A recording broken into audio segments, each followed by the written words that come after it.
آج کے ہمارے درس کا آغاز 12ویں پارے سے ہوگا۔ 12ویں پارے کی ابتدا میں اللہ جل جلالہ نے ارشاد فرمایا کہ روئے زمین پر جتنے بھی جانور چوپائے ہیں ان تمام کا رزق اللہ کے ذمہ ہے۔ اللہ جل شانہ ان کے ٹھہرنے کی جگہ، ان کے ٹھکانے کو بھی جانتے ہیں، اور کس کو کس وقت کیسا رزق دینا ہے اللہ جل شانہ بخوبی اس سے واقف ہے۔ ان میں چلنے والے بھی ہیں، من یمشی علی اربع، بعض ان میں سے ایسے ہیں جن کی 4 ٹانگیں ہیں، بعض ان میں سے ایسے ہیں جن کی 2 ٹانگیں ہیں، کوئی رینگنے والے ہیں، کوئی چلنے والے ہیں۔ اللہ جل شانہ ہر ایک کے لیے روزی کا بندوبست فرماتے ہیں۔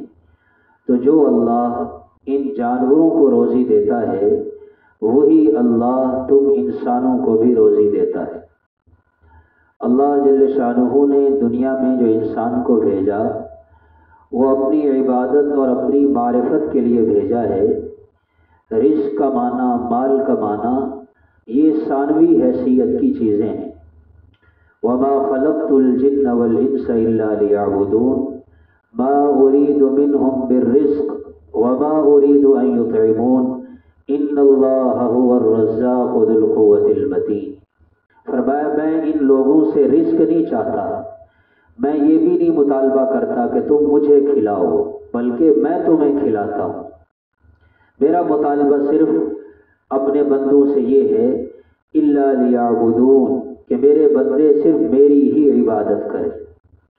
وہ عبادت کے لیے اس دنیا میں آئے ہیں۔ عبادت کے مفہوم میں صرف نماز نہیں، صرف روزہ نہیں، عبادت کے مفہوم میں یہ ہے کہ انسان ہر وقت اللہ جل شانہ کے حکم کو سامنے رکھ کر کے اسے نبی کریم صلی اللہ تعالی علیہ وسلم کے مبارک طریقے پر پورا کرے۔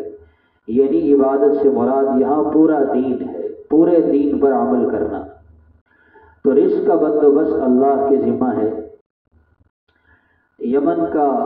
یمن کے قبائل میں سے، یمن میں رہنے والے قبائل میں سے ایک اشعری قبیلے کا آدمی، ان قبیلے والوں پر قحط آیا، بھوک آئی اور یہ تنگ دست ہو گئے، کھانے کو کچھ نہ رہا۔ تو انہوں نے مشورے سے ایک آدمی کو بھیجا کہ جاؤ نبی کریم صلی اللہ تعالی علیہ وسلم کی خدمت میں اور آپ کے ہاں سے کھانے کی کوئی چیز لے کر کے آؤ۔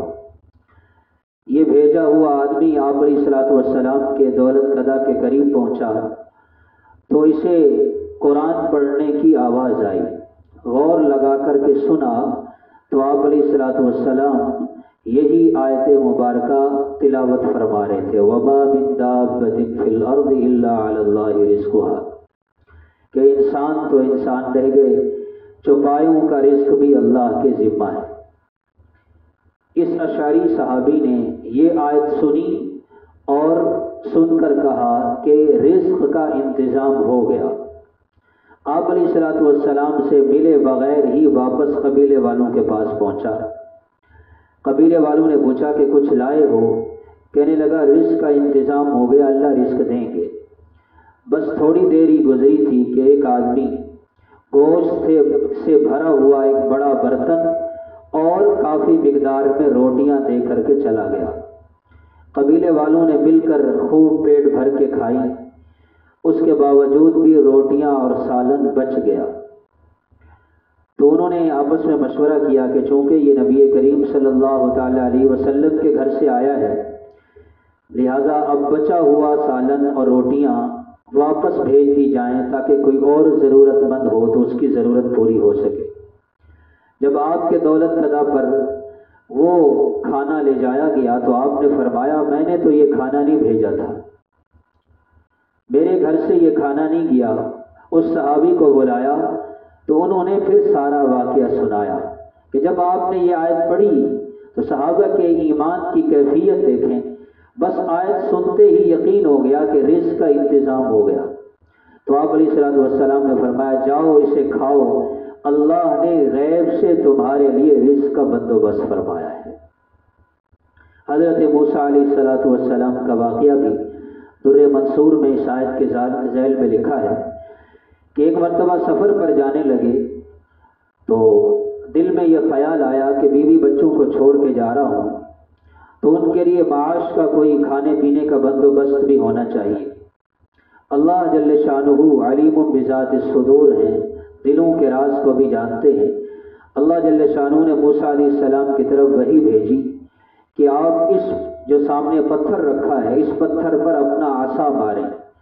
عصا مارا، وہ پتھر پھٹا، اس میں سے ایک اور پتھر نکلا، پھر اس پر عصا مارا، اس میں سے ایک تیسرا پتھر نکلا، تیسرے پتھر پر عصا مارا، اس میں سے ایک کیڑا نکلا جس کے منہ میں سبز گھاس کا ایک تنکا تھا، اور وہ اللہ جل شانہ کی حمد و ثنا بیان کر رہا تھا ان الفاظ کے ساتھ، سبحان من یرانی ویسمع کلامی ویعرف مکانی ویذکرنی ولا ینسانی۔ پاک ہے وہ ذات جو مجھے دیکھ رہی ہے۔ تین پتھروں میں چھپا ہوا کیڑا، زبان پر کیا کلمہ ہے؟ پاک ہے وہ ذات جو مجھے دیکھ رہی ہے، ویسمع کلامی، اور میری تسبیح کو سن رہی ہے، ویعرف مکانی، پاک ہے وہ ذات جو میری جگہ کو بھی جانتی اور پہچانتی ہے، ویذکرنی ولا ینسانی، تین پتھروں میں بھی مجھے یاد رکھتی ہے، مجھے بھلاتی نہیں۔ اللہ نے عملی طور پر یہ سبق دیا موسیٰ علیہ السلام کو کہ جو رب تین پتھروں میں جہاں ظاہری طور پر رزق کا پہنچنا ممکن ہی نہیں ہے، جو ذات وہاں اس کیڑے کو رزق دے رہی ہے، وہ اشرف المخلوقات انسان کو روزی کیوں نہیں دے گی؟ اس لیے ہم دیکھتے ہیں کہ رزق وہ اللہ جل شانہ اپنے خزانوں سے عطا فرماتے ہیں۔ رزق کا تعلق نہ صلاحیات کے ساتھ ہے، نہ ہی عقل کے ساتھ ہے، نہ ہی تعلیم کے ساتھ ہے۔ رزق تو اللہ کے خزانوں سے ملتا ہے۔ بہت سے ایسے لوگ معاشرے میں دیکھنے میں ملیں گے جو عقل کے اعتبار سے، سمجھ دانائی کے اعتبار سے کمزور ہیں، لیکن اس کے باوجود مال کی بہتات ہے۔ بہت سے ایسے لوگ جو بڑے دانا اور عقل مند ہیں لیکن وہ تنگ دستی کی زندگی گزار رہے ہوتے ہیں۔ اس سے معلوم ہوا کہ رزق اللہ کے خزانوں سے ملتا ہے، لیکن اس کے لیے کچھ ظاہری اسباب بھی ہیں۔ اگر اپنے والدین کے ساتھ حسن سلوک کرے گا، ایک حدیث میں آتا ہے جو والدین کے ساتھ حسن سلوک کرتا ہے، صلہ رحمی کرتا ہے، اللہ اس کی عمر میں برکت عطا فرماتے ہیں، اللہ اس کے رزق میں برکت عطا فرماتے ہیں۔ تو اس لیے مال اپنے والدین پر خرچ کرنا، اہل و عیال پر خرچ کرنا، صحیح مصرف پر جب مال کو خرچ کیا جاتا ہے تو پھر اللہ اس مال میں برکت عطا فرماتے ہیں۔ اس لیے مال کا کمانا بھی حلال طریقے سے ہو اور اسے خرچ کرنا وہ بھی حلال طریقے سے ہو۔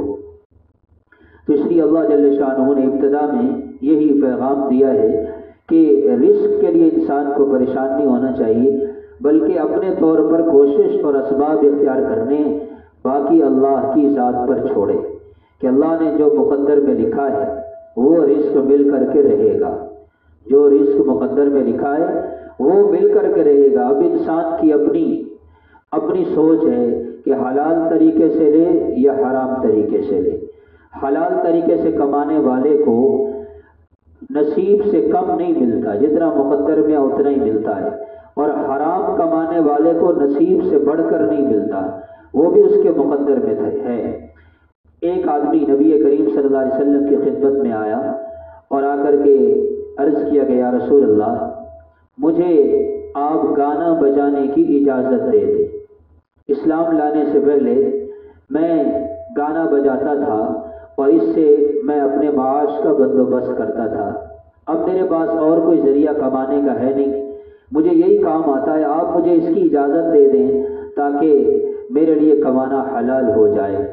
آپ علیہ الصلوۃ والسلام نے فرمایا اللہ نے تیرے لیے حلال روزی کا بندوبست کیا ہوا ہے، فجعلت منہ حراما وحلالا، تو اپنی حلال روزی کو بھی اس پیشے کے ذریعے حرام کرنا چاہتا ہے، ایسا نہیں، حلال طریقہ ہی اپناؤ، اس کی اجازت نہیں ہے۔ اس سے معلوم ہوا کہ انسان کے جو مقدر میں ہے وہ ملتا ہے۔ حضرت نوح علیہ السلام کے واقعے کو بیان فرمایا۔ حضرت نوح علیہ السلام نے اپنی قوم کو 950 سال تک محنت کی، دین کی دعوت دی، حتیٰ کہ قوم والے کہنے لگے قالوا یا نوح قد جادلتنا فاکثرت جدالنا، اے نوح آپ نے ہم سے بڑا جھگڑا کیا، حتیٰ کہ آپ نے تو جھگڑے کی حد کر دی۔ مطلب اتنا لمبا عرصہ آپ ہماری مخالفت میں، ہم کچھ اور کہتے ہیں اور آپ کچھ اور کہتے ہیں۔ فَأْتِنَا بِمَا تَعِدُنَا إِن كُنتَ مِنَ الصَّادِقِينَ، آپ ہمیں جس عذاب سے ڈراتے ہیں اگر آپ سچے ہیں تو وہ عذاب لا کر کے دکھائیں۔ نوح علیہ السلام خیر خواہی کا اظہار کیا، لا ينفعكم نصحی ان اردت ان انصح لكم، اے میری قوم میری اس طویل دعوت کی بنیاد فقط تمہاری خیر خواہی ہے، میں تمہارا خیر خواہ ہوں، میں تمہیں ہمیشہ کی جہنم سے، ہمیشہ کے عذاب سے بچانا چاہتا ہوں۔ لیکن بہت کم لوگ مسلمان ہوئے، بہت کم لوگ حضرت نوح علیہ السلام پر ایمان لائے۔ چنانچہ پھر اللہ کا فیصلہ آیا، نوح علیہ السلام کو کشتی بنانے کا حکم دیا گیا۔ اب نوح علیہ السلام کشتی بنا رہے ہیں، کلما مر علیہ ملأ من قومہ سخروا منہ، کوئی بھی کشتی بناتے ہوئے موسیٰ علیہ السلام کو دیکھتا، پاس سے گزرتا تو مذاق اڑاتا کہ پانی ہے نہیں، یہ کشتی کہاں چلے گی؟ نوح علیہ السلام نے فرمایا ان تسخروا منا فإنا نسخر منکم کما تسخرون، آج تم میرا مذاق اڑا رہے ہو، ایک وقت ایسا آئے گا تم بھی لوگوں کے سامنے اور قیامت تک کے لیے مذاق بن جاؤ گے۔ فسوف تعلمون، تم جان لو گے ان قریب تمہارے ساتھ کیا ہونے والا ہے۔ چنانچہ کشتی بنائی، 300 گز لمبی، 50 گز چوڑی اور 30 گز اونچی کشتی بنائی گئی، 3 منزلیں بنائیں۔ نوح علیہ السلام کے بیٹوں میں سے 3 بیٹے جو مسلمان تھے، سام، حام اور یافس، یہ 3 بیٹے بھی ساتھ ہوئے، اور حضرت نوح علیہ السلام نے اللہ کے حکم سے جانوروں کے بھی جوڑے جوڑے کو سوار کر لیا۔ روایات کے اندر آتا ہے بعض جانور ایسے بھی تھے جو صرف پانی میں رہتے ہیں، اب وہ کشتی میں کیسے رہیں پانی کے بغیر، لیکن اللہ نے اپنی قدرت سے بغیر پانی کے انہیں کشتی میں زندہ رکھا۔ پھر جانوروں کی فطرت ہے کہ جب وہ آپس میں ایک جگہ پر جمع ہوتے ہیں تو آپس میں جھگڑتے ہیں، اللہ نے اپنے فضل سے ان سے جھگڑے کو بھی اٹھا لیا، کوئی جانور کسی دوسرے سے نہیں جھگڑا۔ چنانچہ اللہ نے حکم دیا قیل یا ارض ابلعی ماءکی ویا سماء اقلعی وغیض الماء وقضی الامر، اللہ جل شانہ نے زمین کو حکم دیا کہ زمین نے پانی کو اگل دیا، ویا سماء آسمان سے پانی برسا، زمین سے پانی نکلا، وغیض الماء جس کو ہم اردو میں کہتے ہیں جل تھل ہو گئی، وغیض الماء وقضی الامر، بس اللہ کا فیصلہ ہو گیا۔ اللہ نے ایمان لانے والوں کو بچایا اور باقی سب کو غرق کر دیا۔ حضرت نوح علیہ السلام کا بیٹا وہ بھی ان میں شامل تھا، ایمان نہ لانے والوں میں۔ نوح علیہ السلام نے اس سے کہا کہ اے بیٹے ارکب معنا، ہمارے یا بنی ارکب معنا، ارکب معنا، ہمارے ساتھ سوار ہو جا، نافرمانوں میں سے مت ہو۔ وہ کہنے لگا سآوی الی جبل یعصمنی من الماء، میں سب سے بڑے پہاڑ پر چڑھ جاؤں گا جو مجھے پانی سے بچا لے گا۔ نوح علیہ السلام فرمانے لگے لا عاصم اليوم من امر اللہ، آج کے دن اللہ کے اس عذاب سے کوئی بچ نہیں سکتا۔ چنانچہ روایات کے اندر آتا ہے اس وقت کے پہاڑوں میں سے جو سب سے بڑا پہاڑ تھا، اونچے سے اونچا پہاڑ، پانی اس سے بھی 40 ہاتھ اوپر تھا، بڑے سے بڑا اونچے سے اونچے پہاڑ سے بھی پانی اس سے بھی آگے بڑھ گیا، اوپر ہو گیا، 40 ہاتھ، ایک ہاتھ کتنا ہوتا ہے، 40 ہاتھ اوپر پانی، اور کان من المغرقین، بیٹا بھی غرق ہو گیا۔ اللہ جل شانہ نے یہ اس امت کے لیے یہ پیغام اس قرآن کریم میں اتار دیا کہ نبی کا بیٹا بھی ہے، اگر وہ راہ راست پر نہیں ہے، ایمان نہیں لاتا، تو اس کے لیے بھی فلاح اور کامیابی نہیں ہے۔ فلاح اور کامیابی اور ہمیشہ ہمیشہ کی کامیابیاں اس آدمی کا مقدر بنے گی جو اللہ پر ایمان لائے گا اور وقت کے نبی کی بات کو تسلیم کرے گا۔ ساتھ ہی دیگر انبیاء علیہ السلام، حضرت ہود علیہ السلام، حضرت صالح علیہ السلام کا تذکرہ ہے، حضرت ابراہیم علیہ السلام کا بھی تذکرہ فرمایا۔ حضرت ابراہیم علیہ السلام بڑے مہمان نواز تھے۔ مہمان نوازی کی ابتدا حضرت ابراہیم علیہ السلام نے فرمائی، بغیر مہمان کے کھانا نہیں کھاتے تھے۔ ایک دن ایسا ہوا، ایک مہمان کو ڈھونڈ کر کے لائے، دسترخوان پر کھانا رکھا اور اس مہمان سے کہا کہ بسم اللہ پڑھ کر کھانا کھاؤ۔ اس نے کہا میں تو اللہ کو جانتا نہیں ہوں، میں کیسے اللہ کا نام لوں؟ مومن نہیں تھا، کافر تھا۔ حضرت ابراہیم علیہ السلام کو غصہ آیا، اسے دسترخوان سے اٹھا دیا۔ اللہ نے وحی بھیجی کہ ابراہیم تجھے پتہ ہے کہ میرا یہ بندہ سالہ سال سے میرا نافرمان ہے، لیکن میں اسے پھر بھی روزی دے رہا ہوں، اور آج اس نے میرا نام نہیں لیا، ایک وقت کا کھانا تیرے بس میں تھا تو تو نے وہ بھی میرے اس بندے کو کھانا نہیں کھانے دیا، جاؤ اس کو بلا کر کے لاؤ۔ فوراً دوڑے، بلایا۔ پھر اس نے پوچھا کہ دوبارہ کیوں بلایا ہے، پہلے کیوں اٹھایا تھا؟ تو سارا ماجرا سنایا کہ اللہ نے فرمایا اے ابراہیم میرا یہ بندہ مجھے نہیں مانتا، لیکن میں نے تو اس کی روزی بند نہیں کی۔ بس یہ چیز اس کے لیے ہدایت کا سبب بن گئی اور وہ وہیں کلمہ پڑھ کر مسلمان ہو گیا۔ تو اللہ کے فرشتے آئے انسانی شکل میں حضرت ابراہیم علیہ السلام کے پاس۔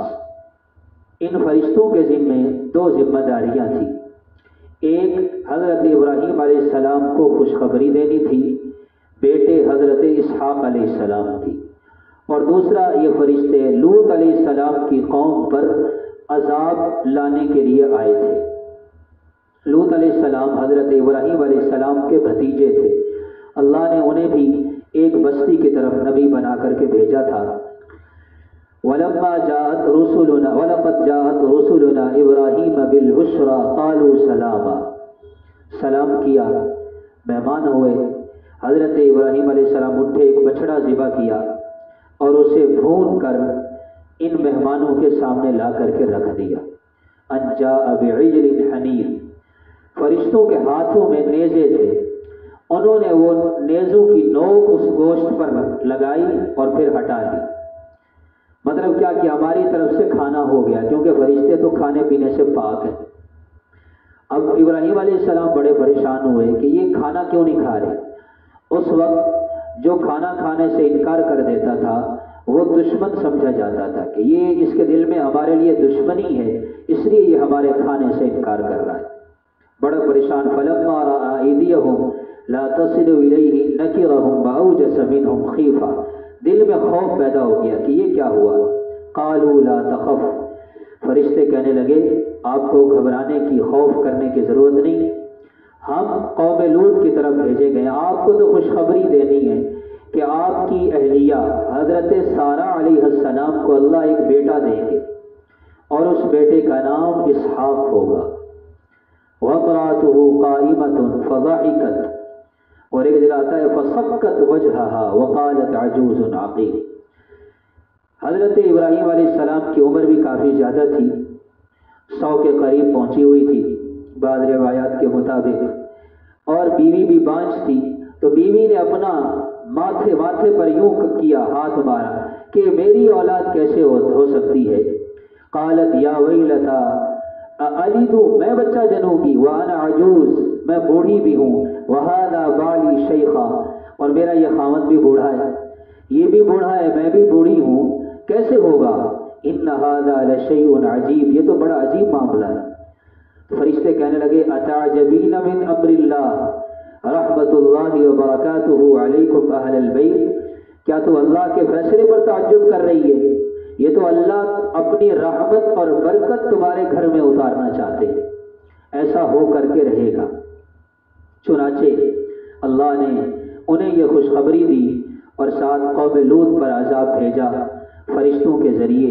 اللہ جل شانہ نے رہتی دنیا تک کے لیے انہیں نشان عبرت بنا دیا کہ اللہ جل شانہ کی جو نافرمانی کرتا ہے پھر اللہ کی پکڑ بڑی سخت ہوتی ہے۔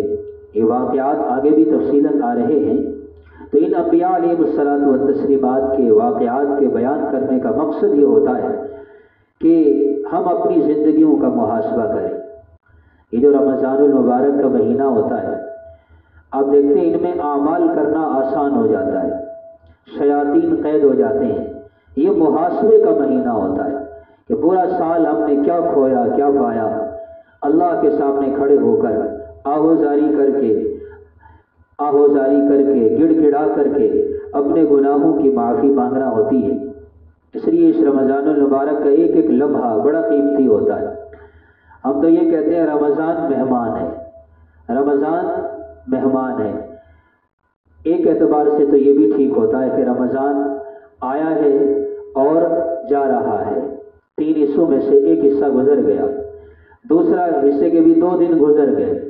اللہ نے قرآن کریم میں رمضان المبارک کے متعلق فرمایا ایام معدودات، یہ تو گنتی کے چند دن ہیں بس۔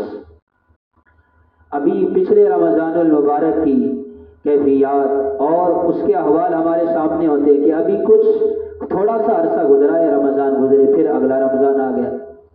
تو رمضان تو ہر سال آئے گا، ہم ہوں گے کہ نہیں یہ کچھ پتہ نہیں۔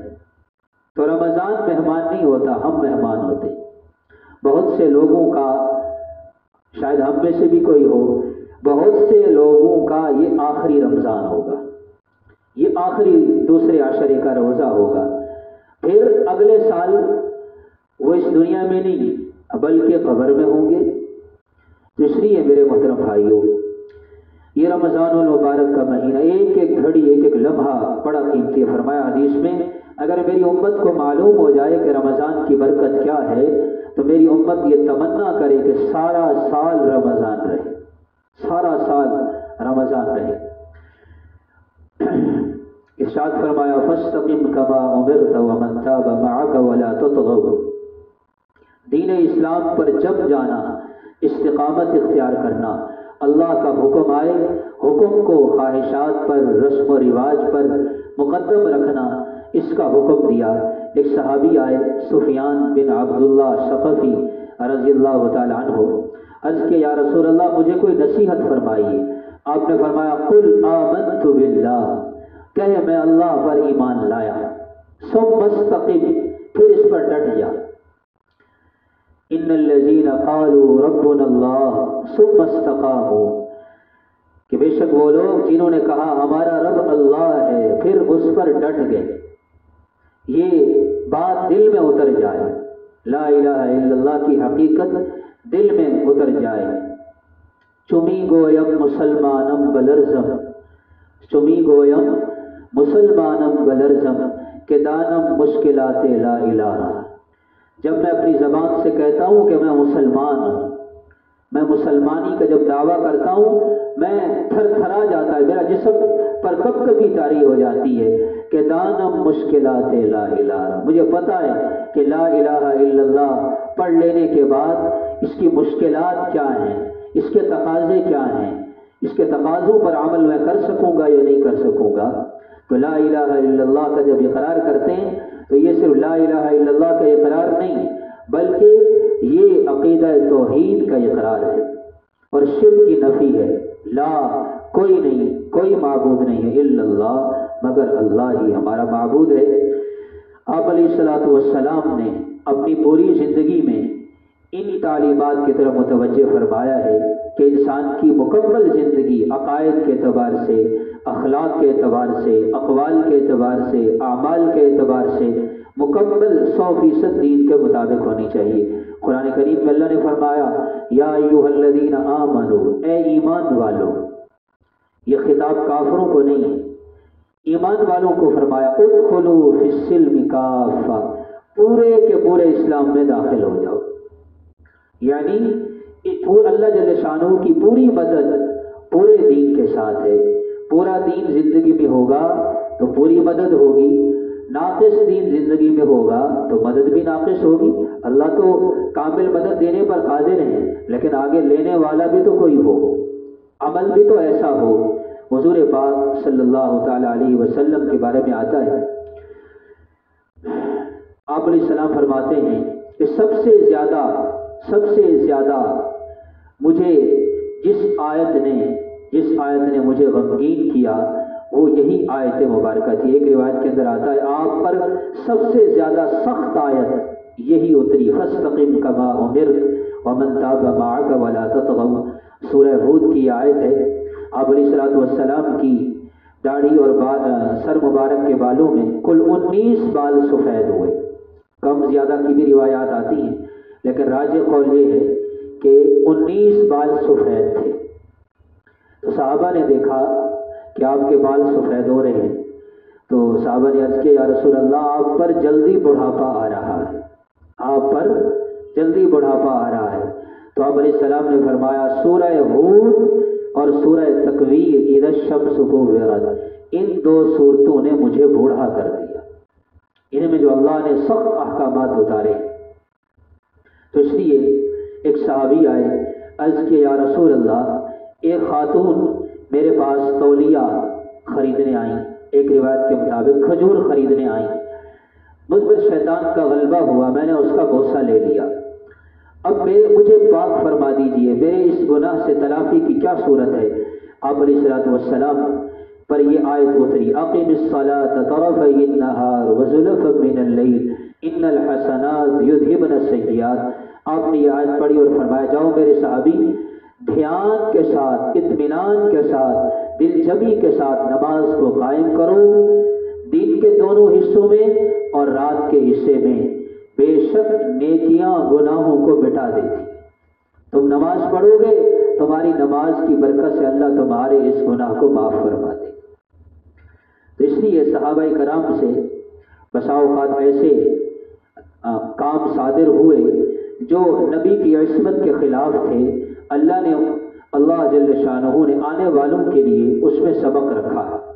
مثلا زنا کا جو عمل ہے یہ نبی کی عصمت کے خلاف ہے، لیکن اللہ نے امت کو رہنمائی دینی تھی، اس لیے حضرت باعث اسلمی رضی اللہ تعالیٰ عنہ ایک صحابی رسول ہے، ان سے یہ زنا والا عمل صادر ہو گیا، دل میں خوف آیا، شادی شدہ تھے کہ اب اس کی سزا تو رجم ہونا ہے۔ آپ علیہ الصلوۃ والسلام کی خدمت میں حاضر ہوئے، دائیں طرف آ کر کے بیٹھے، یا رسول اللہ زنیت فطہرنی، یا رسول اللہ مجھ سے یہ عمل ہو گیا، مجھے پاک فرما دیجیے۔ آپ نے چہرہ پھیر لیا، پھر بائیں طرف آ کر کے بیٹھے، پھر سامنے آ کر کے بیٹھے، پیچھے آ کر کے بیٹھے، آپ ٹالتے رہے کہ نہیں جاؤ، ہو سکتا ہے تم سے غلط فہمی ہوئی ہو۔ عرض کیا نہیں یا رسول اللہ یقینی مجھ سے یہ عمل ہوا ہے۔ آپ علیہ الصلوۃ والسلام نے رجم کا حکم دیا، جو شریعت کا حکم ہے کہ اس کو ایک میدان میں بٹھایا جائے اور اہل محلہ اہل علاقہ وہ سارے آئیں اور اس کو پتھر ماریں اور پتھروں کی وجہ سے وہ وہیں اس کی موت آ جائے۔ یہ شرعی سزا ہے زانی کی، وہ زانی جو شادی شدہ ہو، جو غیر شادی شدہ زنا کا ارتکاب کرے گا اس کو 100 کوڑے مارے جائیں گے، اور جو شادی شدہ زنا کا ارتکاب کرے گا اس کی یہ سزا ہے۔ خاتون اگر شادی شدہ اس کا ارتکاب کرے گی تو اس کے لیے اس کو بھی رجم کیا جاتا ہے، لیکن اس کے بارے میں حکم یہ ہے کہ اس کو یہاں سینے تک زمین کے اندر گاڑ دیا جاتا ہے تاکہ پتھر لگنے سے اس کی بے پردگی نہ ہو۔ اب صحابہ پتھر مار رہے ہیں، اب وہ خون کے چھینٹے اٹھے، ایک صحابی کے جسم کپڑوں پر پڑے تو انہوں نے ناگواری سے دیکھا۔ آپ علیہ الصلوۃ والسلام یہ منظر دیکھ رہے، آپ نے فرمایا کہ میرے باعث کے خون پر ناگواری کا اظہار نہ کرو، میرے باعث، یہ الفاظ ہیں حدیث کے، میرے باعث نے ایسی توبہ کی ہے، ایک روایت کے مطابق اگر پورے حجاز والوں پر تقسیم ہو جائے اللہ سب کی بخشش فرمائے، اور ایک روایت میں فرمایا اگر یہ اس کی توبہ روئے زمین والوں پر تقسیم کی جائے اللہ سب کی بخشش فرمائے۔ تو اس لیے دل میں اللہ کا خوف ہونا چاہیے، نیکی کی طرف انسان کا رجحان ہو۔ رمضان المبارک کے مہینے میں اپنی طبیعت کو اس پر لگانا۔ اب آپ دیکھتے ہیں کہ عبادات کا ایک ماحول ہوتا ہے، سارے سال میں اگر کوئی تہجد کے وقت نہیں اٹھ سکتا تو اس سال میں ہر ایک تہجد پڑھ سکتا ہے، کیوں؟ اس لیے کہ سحری کے لیے تو اٹھنا ہے، تو اٹھتے ہی عبادت شروع، سب سے پہلا عمل کیا کریں گے کہ تہجد کی نماز پڑھیں گے، عبادت ہو گئی۔ پھر سحری کھائیں گے۔ سحری کھانا تو اپنا پیٹ بھرنے کے لیے ہوتا ہے، اللہ کی شان، اللہ نے سحری کھانے کو بھی عبادت بنا دیا۔ فرمایا تسحروا فإن فی السحور برکہ، اے میری امت کے لوگوں سحری کیا کرو، اس لیے کہ سحری میں اللہ نے برکت رکھی۔ تو برکت کس میں ہوتی ہے؟ نیک عمل میں ہوتی ہے۔ پھر اس کے بعد فوراً تیسرا عمل کیا کرتے ہیں؟ فجر کی نماز تیار ہے تو فجر کی نماز پڑھ کر پھر تھوڑی دیر آرام کرنا ہوتا ہے۔